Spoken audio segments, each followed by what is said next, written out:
about Jack Grealish. The £100 man.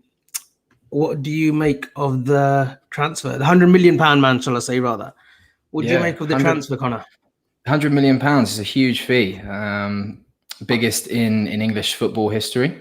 Biggest for an English player in history. And in my opinion, it might be a controversial one, but I think he warrants that fee. I think he's a unique player. Some people were saying that he doesn't quite deserve or warrant that fee. I think he does entirely. I think he fills a hole for Man City.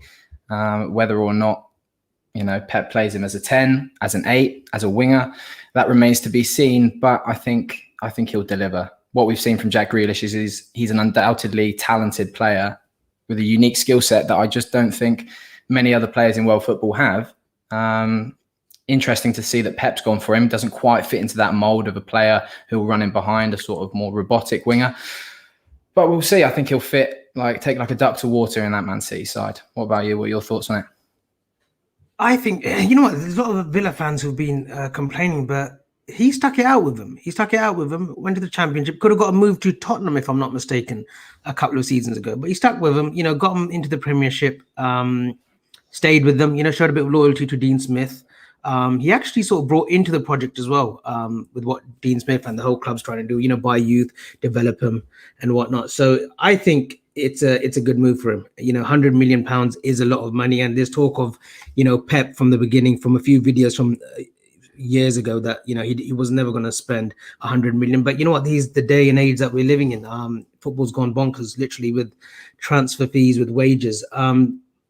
It's an awful lot of wages. But you know what? He deserves it. I liken it to, it might be stupid of me to say, but it's like, say we were working McDonald's, right? You're flipping 69p cheeseburgers. No, 69p cheeseburgers, frozen meats, right? And all of a sudden you get a job offer from Five Guys, where you get fresh organic beef, 100% beef, 100% beef, right? And you've got all these ingredients. You've got your jalapenos, your cheese, your grilled onions, your mushrooms, and you get better pay. I mean, you got to weigh it up. Where would you go? You'd go to Five Guys, wouldn't you? And then after that, name me another gourmet place in Five Guys. But yeah, that's how I think of it. And it's a career for him. He's going to earn loads of money, and he's going to win trophies along the way. No disrespect to Villa, but they're a great team. They've got a great setup. They've got a good bunch of owners now. But I think it's a good move for him, and he's going to win trophies. I'm sure he'll add to his non-existent medal collection. Yeah, a bit of a bizarre analogy from you there, but I think I kind of do understand what you're saying. Going from the team that Villa have to the team that City have, well equipped with stars, I think, they're just not really comparable. You're right, talking about the wages, it is pretty astronomical. I've heard reports of 370k per week, which I think, other than potentially De Gea, De Bruyne, those two, maybe Sanchez, I think that's probably the highest that the Premier League's ever seen. But we're entering a new era in terms of the financial capabilities of these clubs. So it's difficult to compare between those sort of eras. What do you make of the Christian Purslow statement from the Villa chief executive yesterday? He came out with I think it was a 5-minute video, wasn't it, to explain what's happened, to explain that, look, Jack did give us an extra year when teams were knocking last summer. And now he's gone to City, and you'd imagine they've spent the money on what, Leon Bailey, who I think is a good buy for them. He's 23. He's a 23-year-old Jamaican international who's had a very decent season last summer. 15 goals, 10 to 12 assists. So he's done well. They've brought, who else? They're after James Ward-Prowse, but they've got two others. Who are the two other players that they brought?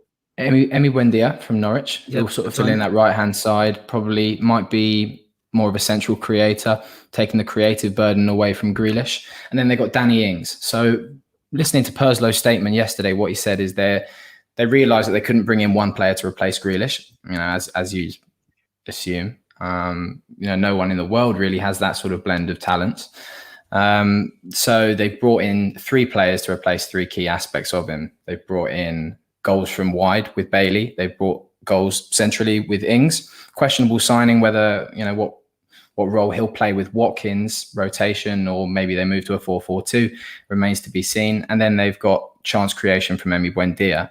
But going back to the Purslow statement, frankly, I thought it was brilliant. I think it would be great to see more of that transparency in clubs. You know, he was quite open saying that last summer when Grealish agreed to the contract that he was currently on, he said, I'll only agree to this under the condition that if a Champions League playing club comes in for me next summer and they provide a suitable bid, you won't stand in my way. They agreed that price was 100 million. And for an owner or CEO, I'm not quite sure of Perslow's role within the club, but for someone to come out and say that with that transparency, it's unlike anything we've really seen in the last few years. And I think it really does reflect well on Villa, reflect really well on them as a club and the way that they're run, having that transparency and allowing fans to see the sort of operations and the workings behind the scenes. Yeah, I mean, Christian Perstow was one of the chief sort of negotiators when we sold to New England Sports Venture, FSG. He was predominant in that. So he's gone to Villa and he's come up with a statement. I think more chief executives, or is he a chief? I think he is a chief executive there. Should come out with statements like that. I think it sort of gets the fans sort of back on side. I mean, I can't imagine that there are going to be a lot of Villa fans who are disgruntled with this because they've got good money for him.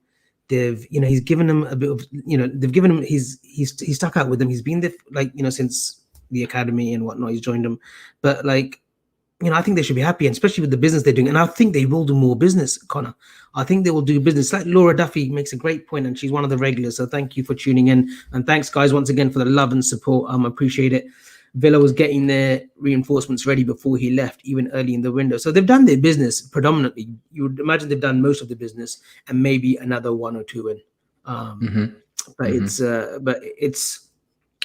great business all around. Pep gets to play. You reckon they'll go in for Harry? You reckon Harry Kane? I think most likely. The only question mark for me was whether they put that on the side to potentially bring in, the big story of the last couple of days. Maybe Pep runs it back. Leo, false nine, an ode to his team at Barca. Does Messi still have the capabilities to do that? Remains to be seen. But so we'll just go into our next point. So while you're there, we'll switch it up to Messi.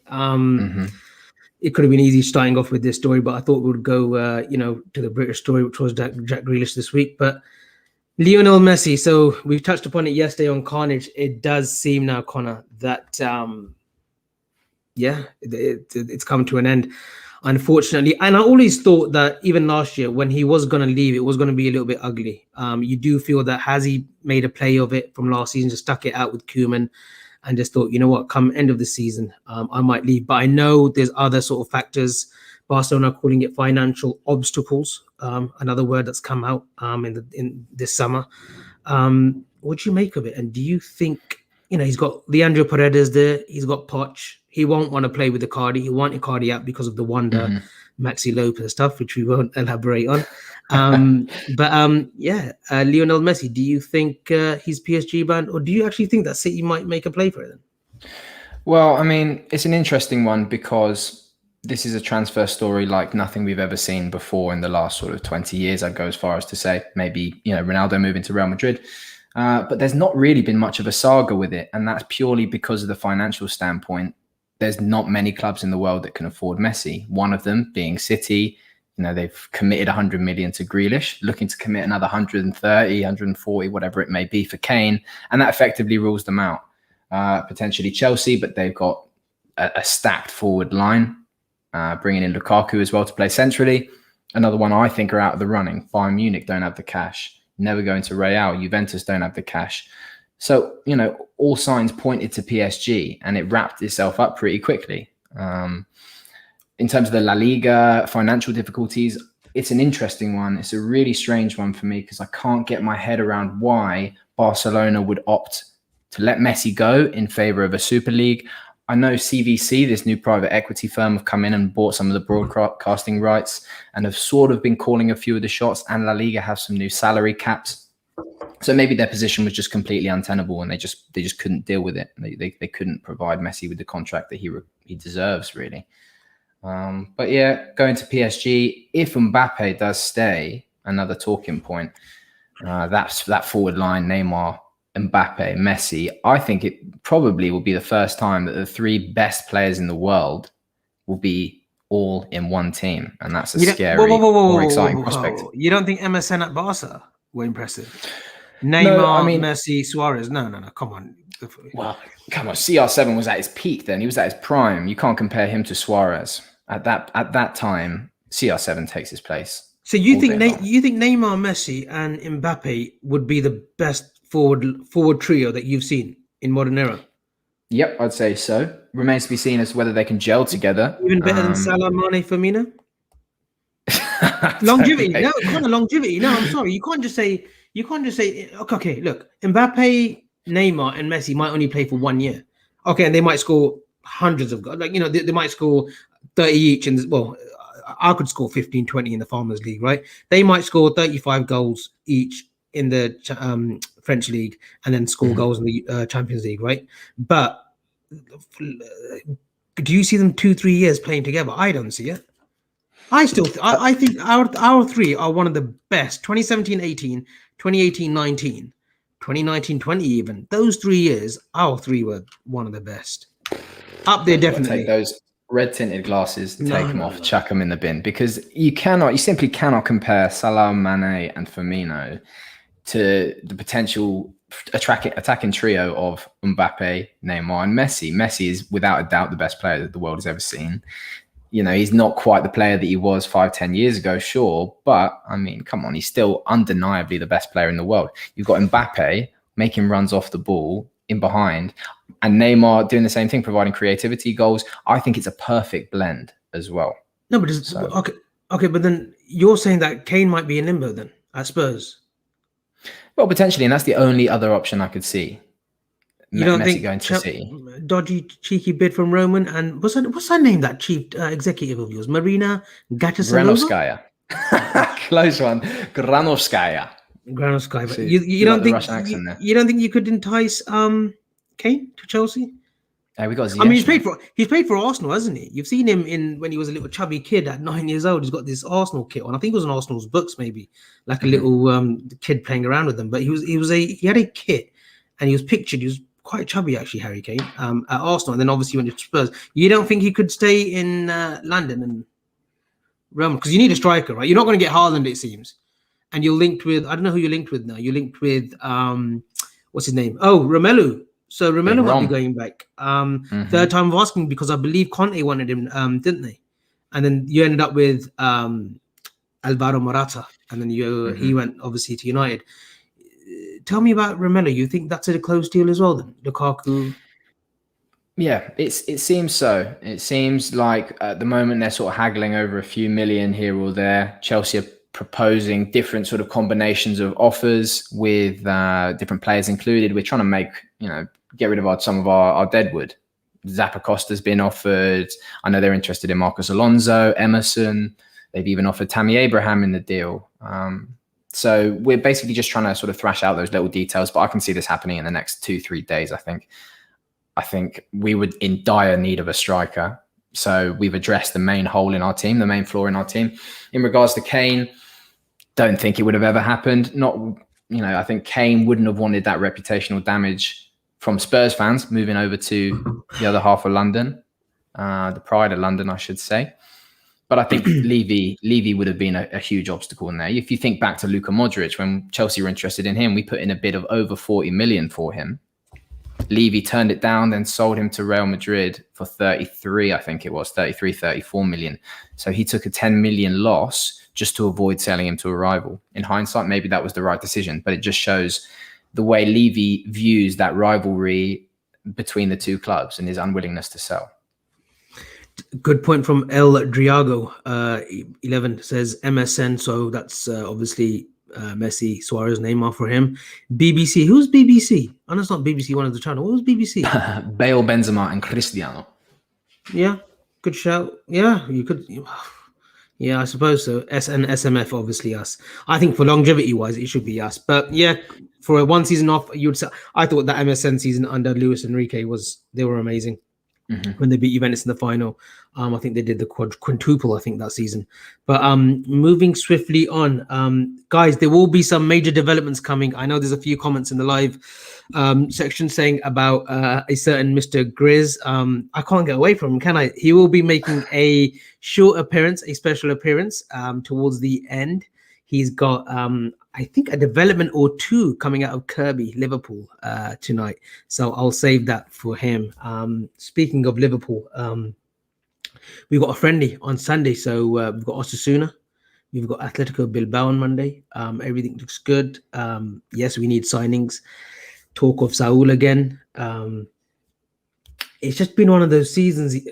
I think the social media doesn't help, Connor. I don't know if it happens with the your support in Chelsea. Well, there's hardly any support outside of London for Chelsea anyway, but there's these fans all over the world that are going frenzy over Liverpool right now because of the lack of signings, contractual talks. But we've got Fabinho tied up, we've got Trent tied up, we've got Alisson tied up.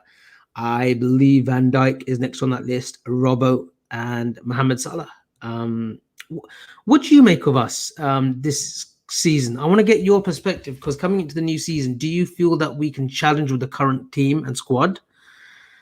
Not on all four fronts, because we know Klopp doesn't like the Mickey Mouse stuff as the FA Cup, League Cup, although it would be brilliant if we got to a Wembley final. I think fans who, in London, who don't get up much to Anfield, it would be great for them for a trip up, a little piss up before kickoff in the final, and they can go and enjoy themselves at Wembley, and as the road trip ain't too bad.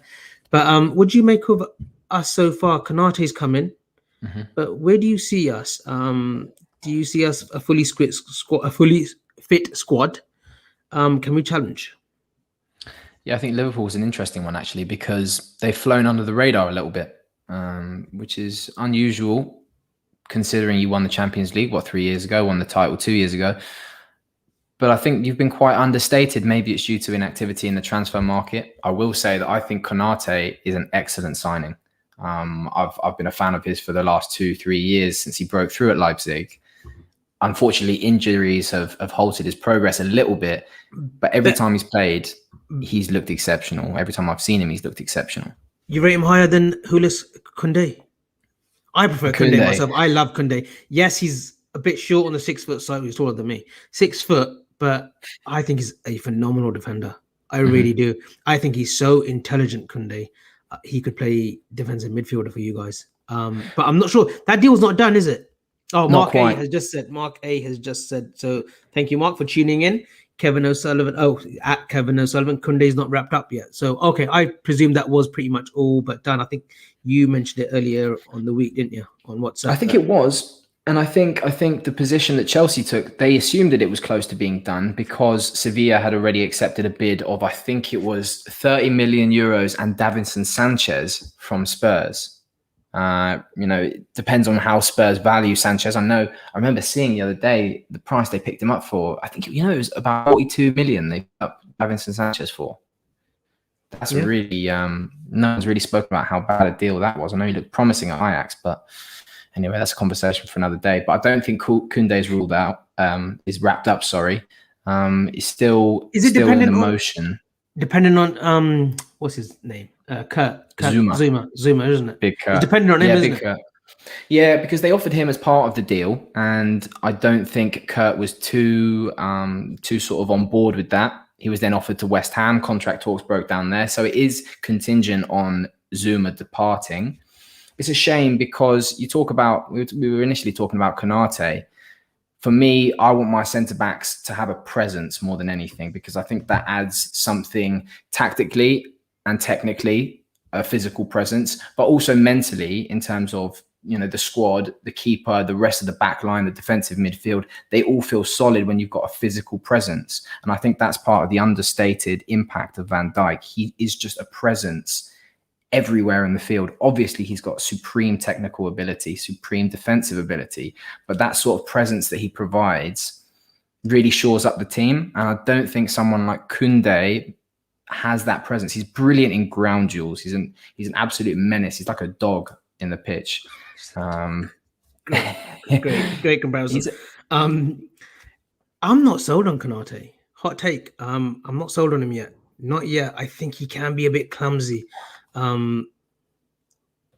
me, the jury's out on Konate. For me, my first choice is Joe Gomez and Virgil van Dijk, providing I'm not worried about Van Dijk. I just think he's a different breed. He's got that aura. He will recover fantastically well. It's Joe Gomez that I'm worried about. And I don't want to talk too much on Liverpool because we obviously cover this throughout the week and whatnot. But for me, Joe Gomez is still Van Dijk's best centre back pairing. I know people will say Matip, but Matip's not fit enough for me. 15 games a season for the last 5 years ain't good enough. I would have loved to have seen us sell him, to be honest, and got another defender in, whether it was Kabak or not. But I'm not sold on Konate yet. I think it will take him a few adjustments, a couple of months, a bit like what we've done with Robertson, Fabinho in the past, Ox even when he first joined in 2017-18 season. It may take Konate time, but some people think that he's ready. Some people think he's brilliant. And some people probably think I'm waffling on. Chris Brack in the comments, huge thanks to Chris for tuning in. I will be doing a separate little message for Chris later on the show. But is the goalkeeper situation still a weakness for Chelsea, Connor? Mendy is good, but feel Chelsea need better. You know what? I've been surprisingly shocked at how good he's been actually for you. Even his footwork's not been bad. And at Ajax, it was at Ajax he came from, isn't it? No, it was from Rennes in France. Rennes. Okay. And I know his footwork wasn't great, but at Chelsea, he does seem to keep it simple, keep it short, and I think he's been a good goalkeeper for you guys. I can't really remember him making a mistake. One mistake he made, I think maybe a second to last game at Chelsea where he injured himself as well. There was one, against Villa. There's a couple that you think, well, maybe he could keep that out, but to keep it short and sweet for Chris, no, it is not still a weakness for Chelsea. The only weakness in the goalkeeping department for Chelsea is sat on the bench, and that's little T-Rex arms, Kepa Arrizabalaga. He's not good enough, and he's sat on the bench making 170k a week, I think is his wage. That's got to be solved. That issue has got to be resolved. You can't have a backup keeper making those sorts of wages. But on Mendy, he's not an area to improve on. I think it's an absolute fine that we managed to get him for 18 million, I think it was. I think he's been absolutely imperious. He's made saves that you wouldn't have expected him to make, and he makes those saves that other keepers make look a little bit more challenging. He's made them look easy, and that's the best compliment you can give a goalkeeper. He makes everything look comfortable. And as you mentioned, with his ground play, his sort of his distribution, God, it's blown me away. He is able to pick out a fullback making a darting run up the pitch, drop the ball on his toe as he's into his path almost every time. First time receiving the ball back to him, it's exceptional, really. I've been very surprised, like you say. So just to wrap up this section, and then we'll go on to another transfer, another player that is causing a big stir. But Liverpool title charge, yes or no? Are we in it to win it, Conor, this season? Yes, I think so. I think people will discount Liverpool because of last season. They went through a massive blip, as everybody knows. But I think they still have all the tools. If it's all contingent on whether you can get Mane firing again. If you get Mane firing, Salah's a consistent player. He will score goals in whatever kind of form he's in, whatever kind of role he's played in. Firmino, on the flip side, won't score goals, whatever position he's played in, whatever system he's played in. But if you get Mane firing, if you get Van Dijk fit and back to something close to his old levels, if you find a suitable Wijnaldum replacement, so you think we're short in midfield then? Yeah, well, you're not the only one. So. It's obvious, but you think we're short. Okay. Yeah, because look at your options. You got Fabinho, undisputed starter, for me, best DM in the league. But then outside of that, you had Thiago. I think he's going to be a lot better next season. I think he got a lot of stick last season unnecessarily. And that would be my midfield too. And I'd switch to a 4-2-3-1 and play Jota, but that's a different discussion.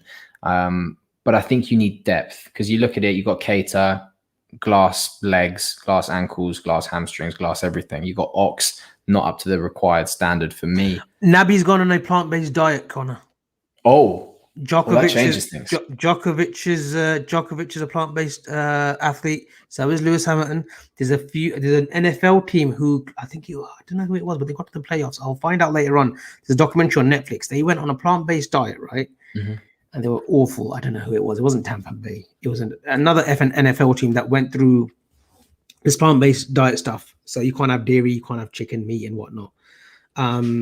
They got to the playoffs for the first time in 27 years. Albeit they didn't make it to the Super Bowl, but there has been drastic changes and improvements were made. I seriously think that this could be this could work wonders, because we do know a lot of athletes now are turning into plant-based diets. I think Alisson could do it because Alisson loves his red steaks. Hence, he does get injured every season and misses the first sort of 8 games of the season. So they do think that Naby's made a change, and this has happened since Andre Schlumberger, the fitness guru who's come from Dortmund since I think the turn of the year, and has specifically just worked with Naby. So hopefully, fingers crossed that that it works. Stephen Dunn, a regular, he's plant-based, runs 9 marathons. I've done it for 21 days, and let me tell you, not only did I cut weight, the weight dropped off. It did do wonders. I just love my pork sausages and bacon and my chicken and whatnot. I just love my hot dogs too much. But I would do it again, definitely, probably for a month. But look, it works for some. It works for most. It seems. So no, fair plays. There's one comment from here, Ratan. No Brazilian will ever go on a plant-based diet. You're right. Avi, Chris Brack, but Avi Keita will discover he's allergic to plants in a few weeks. He'll be there now for 4 months. Simple, isn't it? But it's these kind of things with Naby. He's been there for 3 seasons. Klopp obviously loves him. He's not going to sell him. £55 million fee. Hopefully this is the season where, he can stay fit, play well. If he plays well, it's a different Liverpool, because he does bring a little bit of a different dimension to our play. But I'm like with you, Conor. I still believe with this current 11, we do need to bring some bodies in. I don't want to see Shaq and Origi. I don't mind Minamino in the squad. I do like Minamino. I like his positioning. I like the space that he creates for himself. I think he could be like a busy bee in the final third for us. But we do need 2 signings. Hopefully it is Saul, and hopefully it is a forward. Ideally, I would love a Luis Diaz for Porto. I just think he's ready to explode. No, he's a brilliant player, Conor. You're always going on about Luis Diaz. He barely starts for Porto. He's a flair player, little flicks and tricks. No. He's a really good player that's waiting to explode. He's 24, just turned 24. He's a good player. He had a great Copa America, scored 4 goals, got, I think, assist or 2. He was phenomenal in the tournament. So, Tom Boland said it was the Browns. There you go. It was a Netflix documentary. Cleveland, is it Cleveland Browns? I don't want to say anything before I look stupid or sound stupid. I'll back you up on this. I think it's the Cleveland Browns. There you go. So, moving on, Conor, there is another player whose future, and it's done our nutting for the last 6 months. Kylian Mbappe. You're sponsored by Nike, can't you? Chelsea as well. You're wearing that ugly kit. No Mbappe deal there for Chelsea? Is it not? We hear Real Madrid, we hear Liverpool, but we've never heard like the likes of Man City going for him, the likes of Chelsea, the likes of United. Where do you actually see him ending up? First and foremost, where do you see him ending up? And second of all, is there a realistic chance he comes to the Premiership to Liverpool?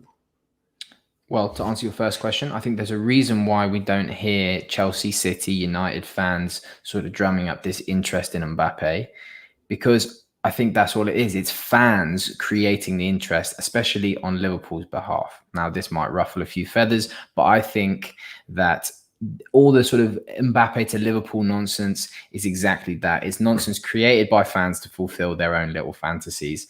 Mbappe has always said, and people close to Mbappe have always said, he will be going to Real Madrid, and I still stick by that. Is it the right club for him, though, Conor? Sorry, no, I got to interrupt you. Is it right now? Yeah, all I'm hearing is that Real Madrid has been his club. I totally get that, but surely he looks at the structure and the project right now. Again, 2 words that have all of a sudden become the footballing words for the last 6 months. Kylian Mbappe. He will look at the situation. He's got Carlo Ancelotti, who, I'm sorry, but he's a dying breed. He's the last living dinosaur after David Moyes, right? No. I don't mean that in a disrespectful way. I love Carlo Ancelotti. Even at Everton, he was doing little bits and pieces. Didn't do shite, yeah? But he's gone to Real Madrid. There's not going to be a project around Carlo Ancelotti. He's not there to create a legacy. He's going to be there maximum 6 months to a year before they churn in another manager, whoever that may be. Rumors have it that Xabi Alonso has been told that next summer he might take the Real Madrid job. Hence, he didn't take the Mönchengladbach job. But if I'm a footballer, and Conor, tell me if I'm wrong, right? Right now, I'm looking at Liverpool. I'm looking at the institution. I'm looking at Kirby, new training facilities. I'm looking at Klopp. I'm looking at the squad. And then I'm looking at Real Madrid, who've just got rid of Rafael Varane, French international. Mbappe. Benzema's 34, 35. They need to sell players. Vinicius Jr., Rodrigo. I think Ramos has left. Like, as a neutral, Connor, which project would you be more inclined to be going to? Well, Which entices you more? As a neutral, I'd be swayed by the Premier League and the appeal that has worldwide. But we have to imagine that Mbappe, he's not a neutral. He's a boy who's grown up dreaming of Real Madrid, and he's expressed those interests, and those dreams from the very start of his career. Now, whether or not the project is more appealing at Liverpool, sure, I don't doubt it. But Real Madrid have a different appeal, a different caliber than any other club in the world, and that's undeniable. Maybe Barcelona are up there. United would like to say they are as well, but for me, they're not. Certainly not anymore. I mean, they haven't won a league for about 8 years. But look, we've got to look at it from Mbappe's perspective, right?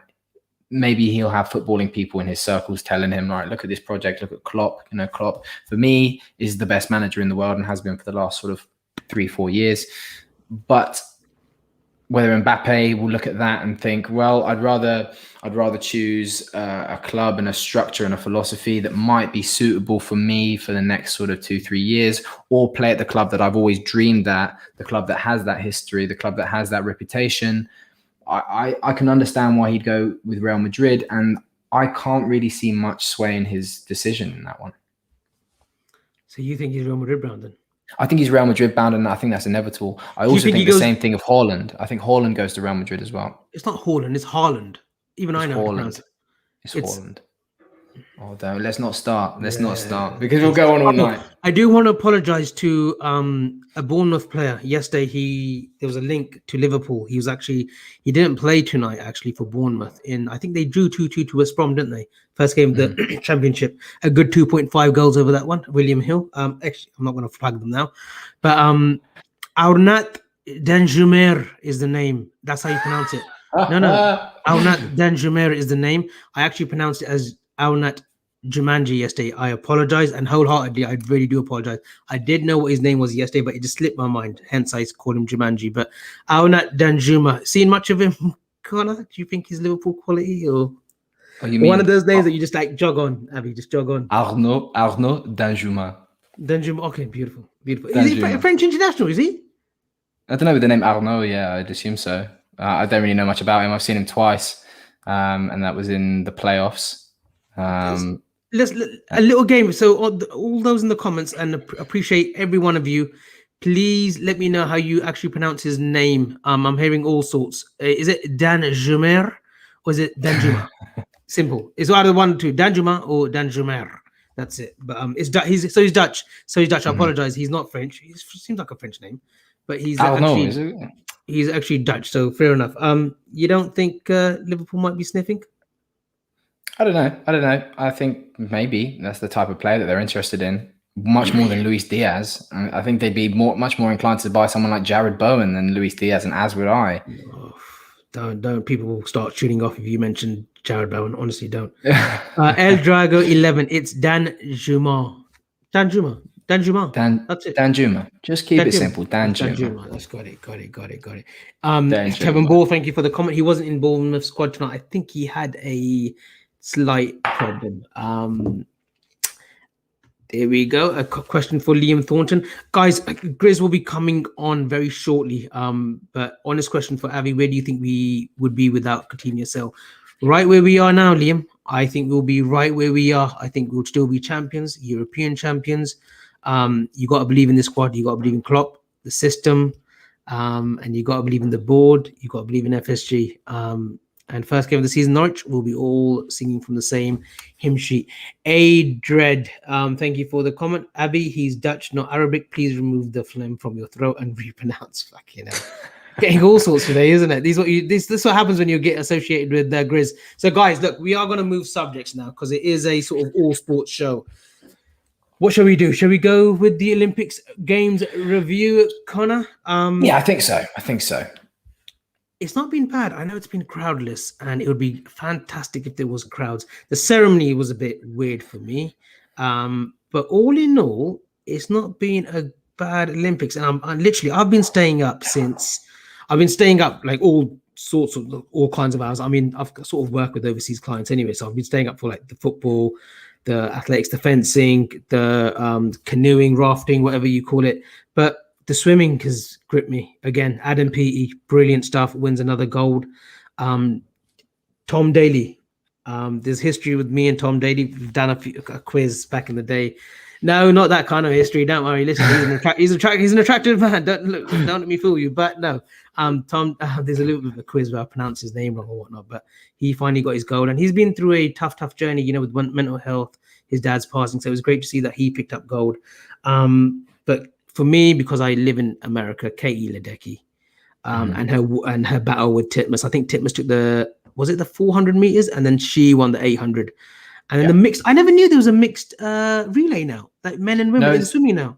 Yeah, it's a new event, and it's an interesting one to watch because they can reposition I think they have to stick with a certain stroke there's like a stroke order, but they can reposition either the men or the women to go in different positions, and it means that it's completely unpredictable until the last lap or the last because there was legitimately women swimming against men. And that's so refreshing to see. It was so refreshing to see. And I think it's been a good Olympics. I mean, I was so impressed with the football. I think we've seen some great games, some very underrated games. Ivory Coast, Brazil, who've taken obviously Mateus Cunha, Richarlison, the Spain squad, Pedri. The final is tomorrow, 4:30 a.m. Me and Conor were actually contemplating of doing a separate watch along because I know Gav hates or dislikes watch alongs, but me and Conor were contemplating, or maybe even a Twitter space watch along at 4:30 a.m. for me in the morning, which would be 12:30 for you, Conor. So maybe watch this space. We might do one, but I think it's been good. The 100 meters again, Jamaican takeover. Jamaican Independence Day today. So all those Jamaicans that are celebrating, big up. I'm sure they'll be on the rum and coke tonight. But Conor, the Jamaicans, too good, aren't they? In athletics right now, I remember a period where it was Maurice Green, Michael Johnson, Tim Montgomery, some great athletes. But Safa Powell, Johan Blake, obviously the great Usain Bolt, and the women's as well. The women's 100-meter races runners, absolutely phenomenal, and the relay team as well. Yeah, obviously they swept it up when it came to the women's relay today. Absolutely destroyed the field. And the same thing happened in the 100 and 200. Elaine Thompson-Hera was exceptional. I mean, everyone was expecting Shelly-Ann Fraser-Price to have her last dance to reclaim the gold medal because Thompson-Hera won it in Rio, but she couldn't get near to her, in all honesty. And in the 200 meters, she didn't even claim a medal, Fraser-Price. So that was somewhat surprising to me. But Thompson-Hera's looked exceptional. I mean, there's no one coming close to her at the moment or for the next 4 years, I can imagine. So, and just Chris Brack, love watching the sports. I have no idea what the rule is, then trying to debate the scores. It's true. The fencing one, that does me, that flies over me. I don't know what rules and regulations that is. I don't know. What do you do this to the face or the body to get your points? I really literally don't know. I've been watching the boxing, which has been great. There's one from Joshua Pritchard. Great. Yeah, the Canadian, I believe, won the 200, if I'm not mistaken. Andre de Grasse. Right. Yep. Great. Phenomenal. I think India got a few medals as well. But it's been I think it's been with what they've worked with the limitations with no crowds. I think it's been a good Olympics. Can't complain. I love the opening and closing ceremonies myself. But yeah, it's been a good Olympics, all things considering. I mean, we've seen past Olympics, Conor. I don't know I know you're still a pup, so you were born, 2005, weren't you? 2004, were you? Oh, come on. 98. 98. So, okay, so you're more Usain Bolt, isn't it? Yeah. So if we're talking sort of standout, memorable Olympians and Olympic performances, the first one that really, really strikes a chord for me, maybe Kelly Holmes in Athens. That's the first one that I have any sort of recollection of. But yeah, it would be Usain Bolt, Beijing, 2008, just setting the world on fire. And I think more than just the sort of title of being the world's fastest man, because you've got Lamont Jacobs who did it this year. Don't think it will have the same sort of impact as Sir Bolt had in 2008. It was the sort of sheer confidence that he did it with. Did you know he actually had his shoelaces undone when he set that world record, when he set the 100 meters. They zoomed in on the pictures, and my guy's got his shoelaces dangling all over the place. The Italian who I think he's got, and I don't want to brag because you know me, guys, I'm very humble. Just putting it out there, USA Gold Cup final winners, Nation League Cup winners this summer. You know, they've had more success than England have since '66. But hey, we're not going to get dirty now and play political games. He's American though, isn't he? He's got an American mother, or he was born in America, but then obviously lived out in Italy. Absolutely not. You're not claiming this one. You're not claiming this one. He is. Did you hear him in the interview? He was doing a bit of this as well. Oh, he's Italian, is he? All exactly. Right. You see the pinch of the finger. He's Italian. He was born in Italy, I believe, but raised in Texas, or maybe vice versa. Born in Texas, raised in Italy. Like you say, American mother. But it was an interesting one watching him because he's got a bit of a belly on him, a bit of a gut. So seeing, I was quick over 100. You've seen me play football as well. No Dennis Romadal. For those that remember him, he was a quick. But come on, you've seen me play. You know I'm quick. You're like Tom Huddleston with less mobility. Oh, okay, now he's still at Hull, is he? But no. So you obviously remember Kelly Holmes and stuff. My first ever memory, I'm not gonna lie, 1992 Barcelona, Sally Gunnell, Akabusi, Linford Christie. But for me, the best Olympics has got to be Atlanta 96. I must have been about 7, 8. Stayed up for the ceremonies. That final 100 meters, Linford Christie should have won it. He got disqualified twice on 2 false starts. It was absolutely horrendous because he beat Donovan Bailey, if I'm not mistaken, in the semi-final heat. And it would have been a great race because I believe that Linford Christie would have beaten Donovan Bailey, the Canadian. But no, he got his 100 meters accolade. Frankie Fredericks, one of the all-time greats. I think he was from Zimbabwe or Namibia. If someone wants to Google that for me, Frankie Fredericks, great athlete. And then obviously Sydney 2000, I believe it was Maurice Green in the 100 meters, Michael Johnson in the 200, 400 in Atlanta 96. You won't even remember Roger Black, Connor. No, Roger Black was a great. Yeah, he got silver. I think he got silver or bronze in 96 to Michael Johnson in the 200. But those Olympics, I think they're old. I tell you what, you had personalities back then as well. You literally had personalities back then. Michael Johnson, Carl Lewis, Donovan Bailey. You can go as far as back as 88 in Seoul. You probably won't even know the Ben Johnson story, who literally was on drugs when he won the 100 meters. But yeah, look, this Olympics has been good. I've been pleased with it. Some great stories that have come. We actually have. Oh, so he was from Namibia. So thank you, Kevin O'Sullivan, one of the regulars. Thank you. And we've got a super chat. Thank you to A Dread. She grills me all the time, but thank you for the super chat, mate. The amateur athlete at the Olympics is dying. Would you guys consider having professional boxers allowed to participate in the Olympics? Connor? Not for me. No, because I think with you're right in that the amateur sort of element of it is definitely dying out, and I do like to see that protected. You know, you look at a sport like golf, they're just all professionals who've made a hell of a lot of money having it as their profession, and that's not what the Olympics is for. You know, it's all about seeing these people go from grassroots, and you know, it's not nice to see them funding, you know, self-funding. They should be properly funded, but working their way up is what it's all about. I see you referencing Jacobs. He's from El Paso. Texas. He's Italian. He's 2 hours away from me. No. He's legitimately American. Laura Duffy, can you please let me know what national? Because Laura Duffy is literally like Wikipedia. There should be Duffypedia because she literally knows. No joke, Connor. She literally knows everything. She is the brain box of the Daytrippers. Any little fact. Can you please, Laura, find out if he's got American nationality or Italian nationality or dual nationality? If he has dual nationality, we're taking that as an American gold medal. So there you go. I mean, that is a big old stretch. So much that you might even tear a hamstring with that stretch, mate. I'm sorry. But I think we've covered that. Here's a go. So this is before my time, but Sebastian Coe, Roger Black. Roger Black was really good. He was really good runner. It was just a shame that he had Michael Johnson in front of him, who was absolutely amazing. And I believe they had a race-off as well in the 200. Donovan Bailey and Michael Johnson had a race-off because they were the quickest runners. And it was an event in Michigan, if I'm not mistaken. Laura Duffy will correct me. But they had a race, Donovan Bailey and Michael Johnson, which Donovan Bailey won. But Michael Johnson pulled up seemingly to holding his hamstring, but you do feel that he was literally a little bit behind, and he thought, you know what, let me, instead of like, getting embarrassed by Donovan Bailey, let me just do the older, pull up on the leg. So yeah, they did have a race. It's on YouTube as well if anyone wants to watch it. Laura Duffy has said, oh, there you go. He's American. By default, on a technicality, he's an American. He was born there. He's an American. He's on a default. He's an American. So are the most shameless people going. You're not even an American. Hey, listen, I'm getting my passport at the end of the year. All right, please.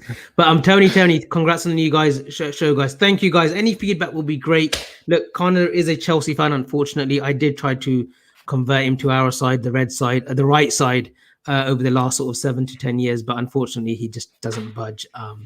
I think it's a family thing, isn't it? Your family, your dad sports Arsenal, your mum sports Tottenham, you're Chelsea. So it's not quite. I'm actually from a United family. I'm from a United family. I'm Northern Irish. Listen, historically, so we'll stay away from that. Georgie Best. Yeah. Right. Let's swiftly move on. Oh, so Laura Duffy, see again, she's absolutely amazing. It was a 150-meter race, not a 200 or 100. I think, they came in between because obviously Donovan Bailey was known to be 100 and Johnson was a 200 and 400. But no, brilliant, guys. Conor. Just quickly as well, I'm seeing Joshua Pritchard mentioning Castor Vorholm as well. Quick mention to him. If anyone saw that 400 meters hurdles race, it was obscene, absolutely mental. Castor Vorholm broke his own world record. He took off a second, 1 whole second. That doesn't seem like much. He took off a second from a 400 meters time, which is unbelievable. So that's the new world record. The guy who came in second would have already beaten the old world record. And the guy who came in third, it was the 4th fastest time of all time. So that was pretty much the best race ever in terms of the hurdles. 3 of the 4 fastest of all time. Castor Vorholm shaving a second off of his previous world record. And then he ripped his shirt open at the end. It was Norwegian, there you go. Scandinavian, it's all the same, isn't it? AKA. Big, I forgot what I was going to say now because someone just actually literally put it in my head. What was I going to say? Oh, Conor, Sifan Hassan deserves a mention. Mm-hmm. So she was running the 1500 in the semi-final. Unfortunately, she had a slip, fell down. Obviously, back of the queue, she made her way right to the front and won the semi-final. And that's brilliant. That really hit me a lot because, like we all go through adversity and in life, there's always challenges. But watch that race and it was phenomenal what she did to come first. And I think she finished bronze in the final, Conor, in the 1500, right. I believe. So, yeah, brilliant. Some grief going on with, I'm American and going into Irish. But, yes, he will be coming. Ali is very persistent. Calm down. He will be coming. He will be in the background somewhere very shortly. Conor, before we move on to football, this is seemingly the new rivalry, and hopefully it's a rivalry over the next the course of the next 2-3 years, depending on Hamilton, depending on his mood, his desire. This could be firecrackers. It's 12 races to go. Lewis is obviously taking the lead again. Verstappen's had a few shockers in the last 2 races. The collision, which for me, I'm with Lewis. I can't really fault Lewis there. It was Verstappen who was a little bit aggressive, but it does seem to be a race. It does seem that Red Bull, Christian Horner, Toto Wolff at Mercedes, it's going to go down to the wire. And it's brilliant because the team principals are going at it as well. What do you make of the season so far? Yeah, it's been gripping, hasn't it? It's been an amazing one and the best in recent years. It's been a bit of a breath of fresh air, really, because we've had Mercedes dominance for 5, 6, 7 years now. And it's good to see another challenger, really. I think the sort of aggro between the two of them started off in Bahrain, wet conditions. The two of them were sort of battling, went wheel to wheel for a little bit, and that continued through Portimao and Imola. The two of them have really been sort of neck and neck at times and wheel to wheel, and some really sort of high sort of emotion moments, I think I'd have to give the edge to Lewis in most of them. They're both very aggressive drivers is what it is, and neither of them wants to sort of concede to the other. And that creates some interesting situations whereby, these guys are making decisions in the splits of seconds. And inevitably there's going to be some sort of fallout from that. And that all came to the fore in Silverstone, didn't it? I mean, we had a sort of catastrophic crash. It's funnily enough, Connor. And obviously, you were born in what, 2010? When were you born? 2003, you said? Jesus Christ. 98. 98. You think I was born this side of the millennium? 98. Apologize. So, Dan Bailey makes a good comment. Hybrid era has belonged to Mercedes. It has. And it's always Silverstone. That's the pinnacle of the race where rivalries clash. I remember back in, my memory if it serves me right, Michael Schumacher, the great Michael Schumacher, and Damon Hill, who's at Williams, and Schumacher was at Benetton.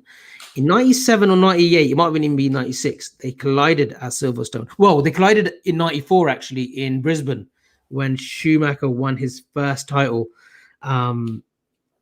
And then they had a collision at Silverstone, which Johnny Herbert, if I'm not mistaken, guys, correct me if I'm wrong, Laura Duffy, please be on standby. Johnny Herbert went on to win the Grand Prix 97 or 98. But it was fantastic. And it was always Silverstone where these collisions happened. But it does seem to be that Red Bull have got a slight edge in terms of speed. And it does seem as if Verstappen could take it this year. And he's giving it back to him. It does seem a rivalry where Lewis respects the apprentice, but now the apprentice, Verstappen, he just doesn't give a shit. Mind my language. Mom, if you're watching, sorry, but yeah, he doesn't give a damn, does he, about rivalries or whatnot? And he will say, and he will tell the team radio as well what he thinks of drivers. But I just think that it could be Verstappen's year, Well, I think maybe next year, but for me now it looks like it's Hamilton's. At the start of the year, it did look like it was going in Verstappen's direction. He had that 33-point lead ahead of Silverstone, and now I think it's an 8-point lead, 7-point lead for Hamilton at the moment. I know we're only halfway. 8 points. Yeah, I know we're only halfway through the championship, and so much can happen as we've seen over the last two Grand Prix. But I think I can't see past the Mercedes car and Hamilton. Most importantly, like you say, they are two very aggressive drivers.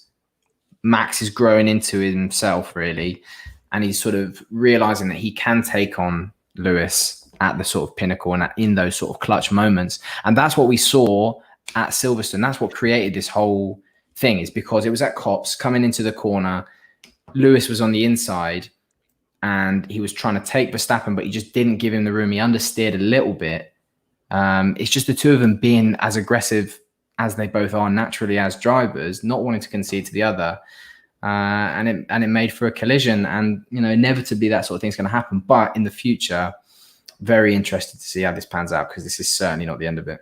A comment on here, which we will go on to next week's segment, because we're going to talk about our first sort of sporting idols and whatnot. But Liam Thornton says Lewis is the best driver all time. Lewis Hamilton is amazing, the greatest ever British driver, 100%. Better than Jackie Stewart. Who was that Playboy? Hunt? Alan Hunt, was it? Sir Roger Hunt, was it? Who was it? That film that he did, something like that. Damon Hill. Lewis Hamilton is definitely up there in the top 3. But for me, Michael Schumacher. And I'll go into the reason why next week. We can't cover everything in one show, so we'll carry it on for next week. Last but not least, and guys, Grizz is coming on. He will be coming on shortly. Give it literally under 5 minutes. He'll be on. He is in the background, I believe. But we're just going to go on to this quick UFC 65. Connor, I've told you to do a bit of research on the beast, Derrick Lewis versus, he's French, so Cyril Gane. Gone. Is it Cyril Gane? I think it's gone. Yeah, gone. Yeah. I think Cyril Gane. It's going to be a fascinating fight. And those in the comments who don't watch Formula One MMA, start watching it, because these are fascinating sports. I mean, I know this is the LFC Daytrippers and it's a football channel, but Go and explore other sports. It's amazing, absolutely amazing. And I think someone did comment on before we start whether we could do a segment where viewers can come in for literally a short while. Yes, we can do that. Give me some time. We've got some fascinating guests, some sporting guests, current sports stars who will be coming on over the course of the next weeks and months. But Derrick Lewis versus Cyril gone. I'm going to give you my quick prediction. Safe. Please don't put a bet on it because I said so. But hey, I think Cyril gone will win this by, I think he'll beat him by TKO. And that's surprising because Derrick Lewis has some punching power. But I think Cyril Gane could be the next challenger for Francis Ngannou, the big beast from Nigeria, I believe. But your thoughts, Conor, on UFC? Because I know I've tried to convert you over the last sort of 3-4 years into UFC. I know you've said, Abby, I can't seemingly get into it. Obviously, Conor McGregor has that attraction, so people do stay up and watch him. But your thoughts on UFC as a sport, and your thoughts on the upcoming fight between Derrick Lewis and Cyril Gane. Lovely pronunciation, may I say.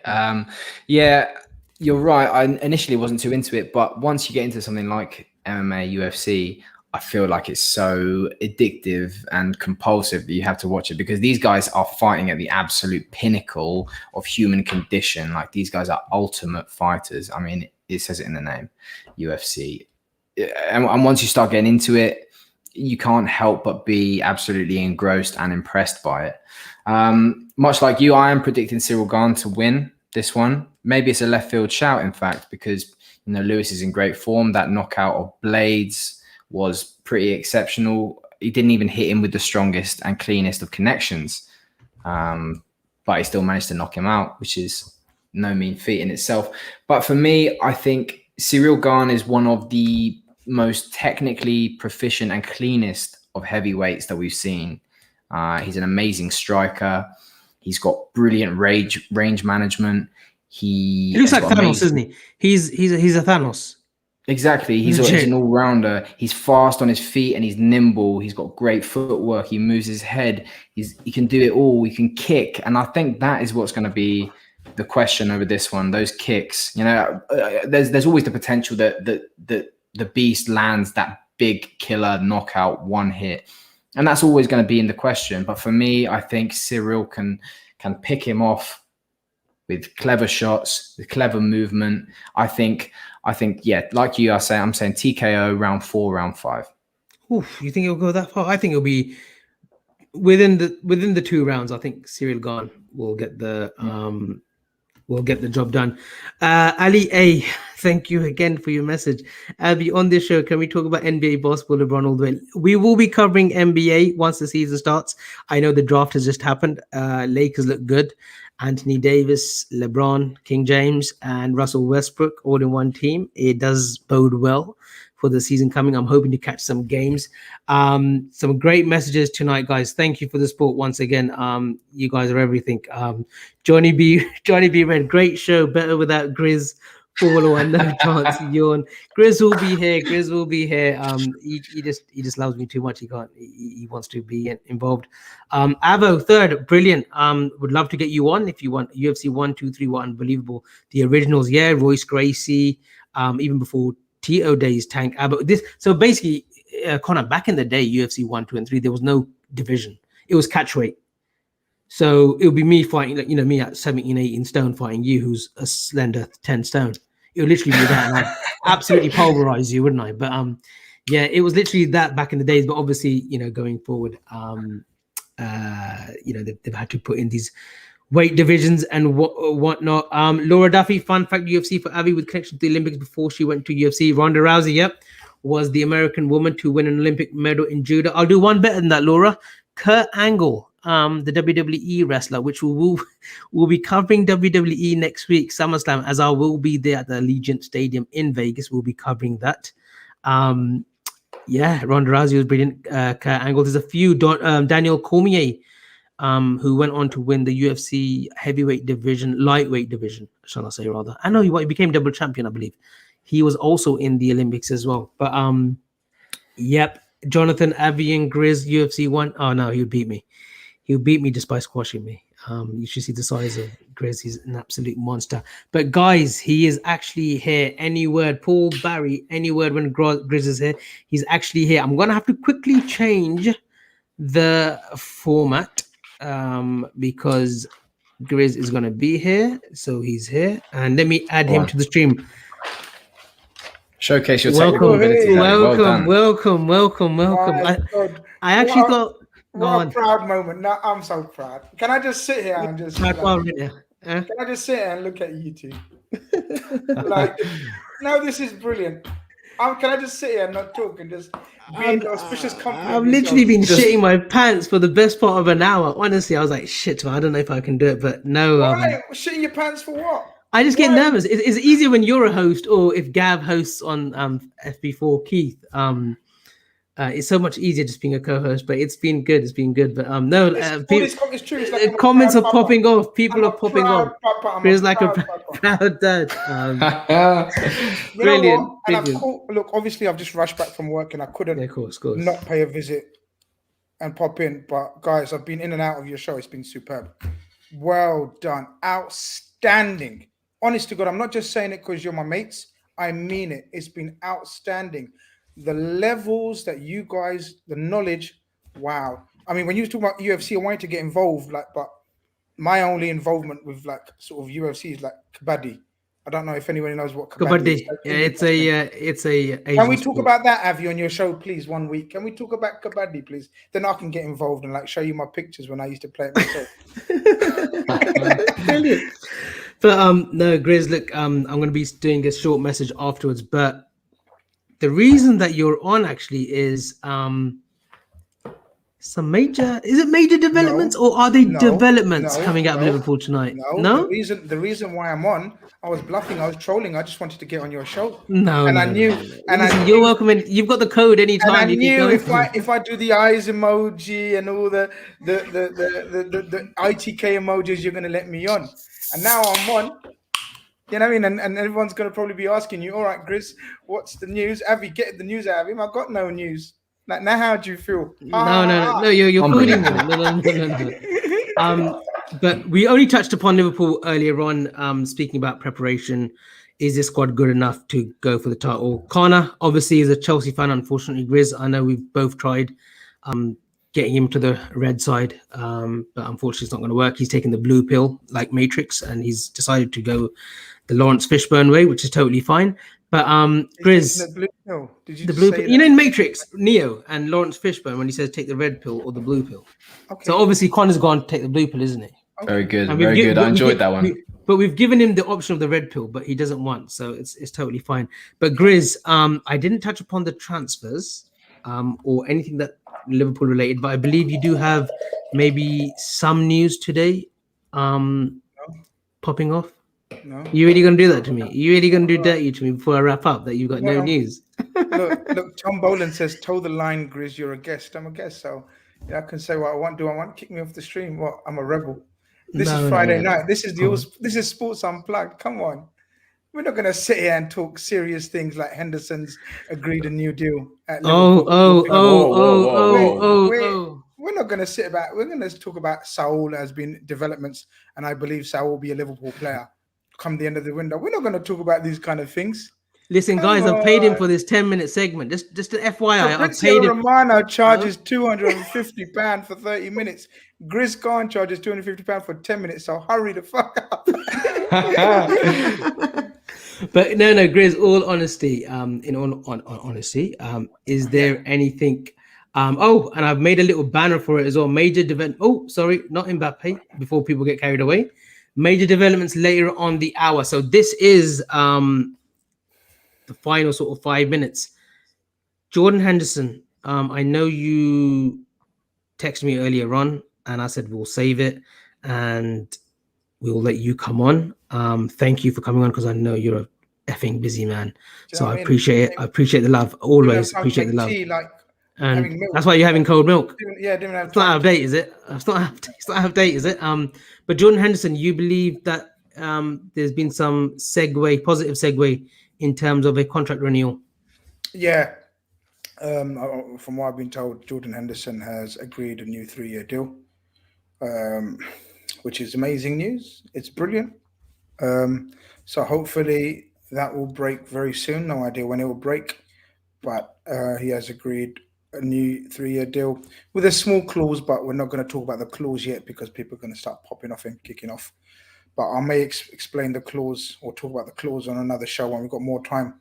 And I believe Saul, there has been some developments on Saul Niguez of Atletico Madrid. Just for I break it on your show. Do you know what I mean? Brilliant. Like, What a show. What better show What a to show. like, you know what I mean? Drop a couple of nuggets. Do you know What what a I show. mean? Even though it was my show, you still somehow still No. limelight. You still steal the limelight. No, that's me done. Put me on mute. Carry on. That's No. Listen, we're on the call. No, we're wrapping up. So look, guys, an exclusive from Mr. Grizz Khan himself. Positive talks have taken place with Hendo. Expected contract renewal for 3 years. Grizz, is that the right term?